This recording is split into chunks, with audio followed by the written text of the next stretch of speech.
Good day, Mariners. This is Amit Meena, founder of Punk Marine Services.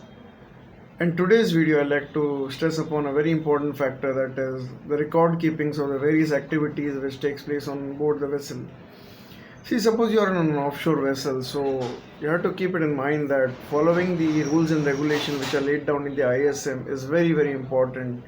Times have gone where things were not recorded and things like that. But in today's maritime industry, everything whatsoever practical events which take place on board, any operation will take place on board, that needs a documented proof. So whether you're approaching port, you need to fill up a checklist. Suppose there's a hot work going on, you need to fill a permit to work. Suppose there is a daily record keeping itself. Most of the vessels and most of the companies have even deployed some of the advanced softwares in which their daily logbooks are also being filled up over there. In fact, even the hard copies of logbook are being slowly replaced by e-records and things like that. That is, you just need to fill up in the e-record section. So you need to understand that whatsoever activities or daily activities take place, whether it's deck side, engine side, catering, or absolutely anything, these needs to be recorded on a daily basis, and not only recorded, they have to be maintained, they have to be archived for some good amount of time, and that is where the importance comes up for whatsoever like record keeping. If you are doing, then if there's any inspection will take place, whether it is your internal audit from the company side or an external party which comes, whether it is port state control or whether it is a flag which comes, whether it is a class survey which takes place.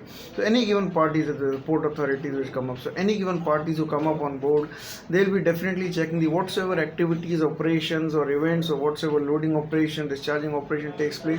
So whether it is a DP operations on board a DP offshore vessel, so all those things, the events which are taking place, whether they are documented proof, whether the proper pre-task planning being carried out, whether the proper checklist been filled up, whether proper forms have been filled up, proper e-records have been maintained, whether hard copies have been maintained and things like that. So they'll definitely cross-check all the activities whether they are documented or not.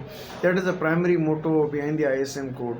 So do remember that thing, that everything has to be recorded. This is very much important, so that nothing has been missed out. Suppose the forms or checklist, once you go systematically through a form or checklist, you will realize that no steps have been missed out at any given operation. What you have, any critical operations you have, whether it is anchor handling operations or you're doing some DP operation, when you go through the checklist, the various points which are there, they are meant for your help.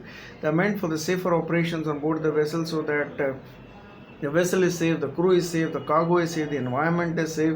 So it is very, very important that you follow each and every point which is mentioned in the checklist whichsoever are relevant to your vessel. And then when you practically deal with it, when you practically have meeting with your crew members, so when you go step by step through the forms and checklist, you will also realize that nothing has been missed out, and you can definitely target for the safe operation on board the vessel. That was the message. Do like, share and subscribe. So interesting video about maritime industries will keep coming on this platform. Stay safe. That's it. Thank you very much.